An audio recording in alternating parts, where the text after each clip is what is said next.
Hey everyone, Kellen Rouse here. It's been a while since I did a video as usual. I'm not very good about keeping up with these things. But anyways, I thought it would be maybe a good idea to do a video during the pandemic because my EMDR has effectively stopped because I'm unable to do it in person. I am in a city that at this moment is being hit very hard. Um, yeah, I kind of like had to stop EMDR cold turkey, and at the same time, I've had a lot of sort of family trauma things coming up, and so it's not been great. Uh,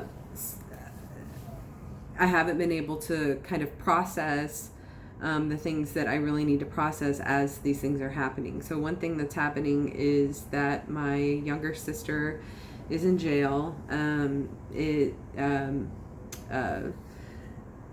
We found out she was very good at hiding it, but we found out this summer and later into the fall that she was an opiate and benzo addict who had been hiding it for close to 20 years. And that had led her down a path where she ended up with multiple felonies due to trying to procure money and drugs. This is very difficult for me because my younger sister actually is the one who experienced the most sexual abuse. I experienced more physical abuse and she experienced more sexual abuse, and we both experienced emotional abuse growing up. She's never gotten any kind of treatment for it. And I've worked a lot with my therapist and done EMDR sessions, especially last summer when this all came to light, about my sort of trauma response of feeling responsible for her and feeling like I needed to protect her because even though I'm only 2 years older than her, I was often responsible for her and put in charge of her when she was younger. Then my baby sister, who is a half sister and I don't have a whole lot of contact with, came down with COVID-19 and was hospitalized for a few days. She just got out a couple days ago.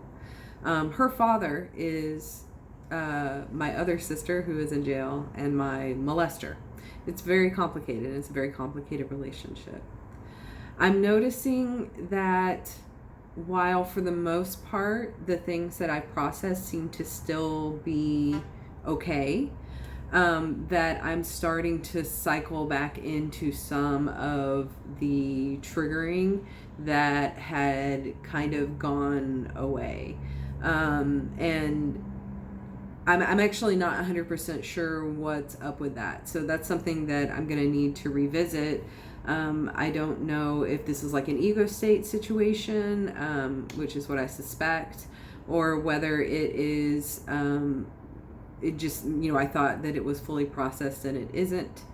But I have to say that, not having access to EMDR, even though I have virtual access to my therapist and we can talk about things, not being able to process the trauma and really stopping like in the middle of something we were working on has been extremely difficult. I'm, privileged and lucky that I have access to a wonderful therapist and mental health, and I didn't always have access to that. I didn't have access to that for a very long time. But yeah, so how have I been handling this?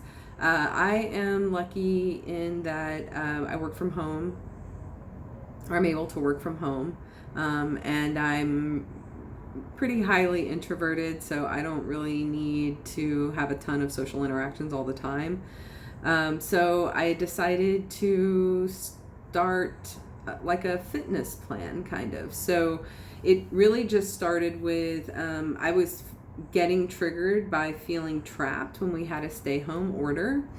I have trauma around being stuck in a place and not being able to get out of a dangerous situation, and also the sort of like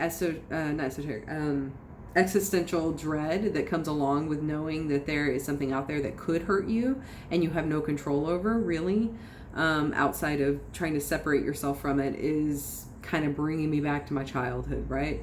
So it started out with, I'm just going to start taking walks every day. And so I started that in March.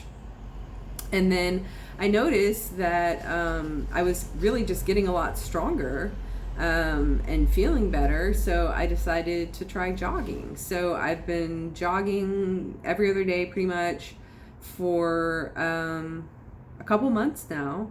I'm heavy. I'm a bigger girl, and I'm pretty healthy. I have some lower back issues, but I'm taking it pretty easy on myself with it and just doing interval jogging. Right now, I'm up to 8-minute jogs with walking 5 minutes in between. And for the first time, and I don't know what's up with this, for the first time, instead of just feeling tired and like achy and in a bad mood after exercising, I'm starting to, I think, get the endorphin rush, which has never happened to me before at any time in my life. I mean, I've always just felt whatever pain was associated with it or whatever. And I think really there's just a big part of me that doesn't want to inflict anything that's uncomfortable on my body, right?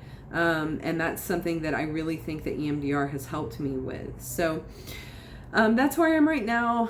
I'm in an okay place. I definitely want to start EMDR again as soon as possible.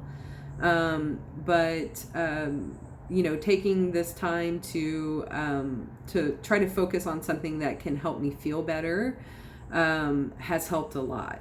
Also, my therapist did give me a self EMDR technique, which is processing by crossing your arms and back and forth like this. Whenever you are having a feeling that is an issue, like maybe something that you need to put into your container, or maybe just a feeling that's coming up.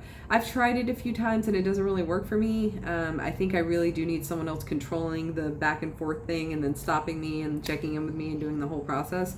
But that is an option. So, this might work for you, perhaps. And I asked her, when do you know it's time to stop? And she said, usually I notice that I take a deep breath, and like my muscles relax, and then I know that that I'm good to go. Doesn't really work for me, but maybe it'll work for you. I'm hoping, eventually, obviously, to be able to get back into doing EMDR and back into specifically the ego state therapy that we've been working on since, for several months now. That is, like I said in other videos, actually significantly more difficult than just EMDR processing sort of the big T traumas. But yeah, that's about it. I'm still taking antidepressants. I still take an anti-anxiety medication at night to sleep. And I'm just trying to take care of myself. So you guys take care of yourselves, and I hope you're safe, and I hope you're healthy. And when I have something more to report, I'll be back. Thanks.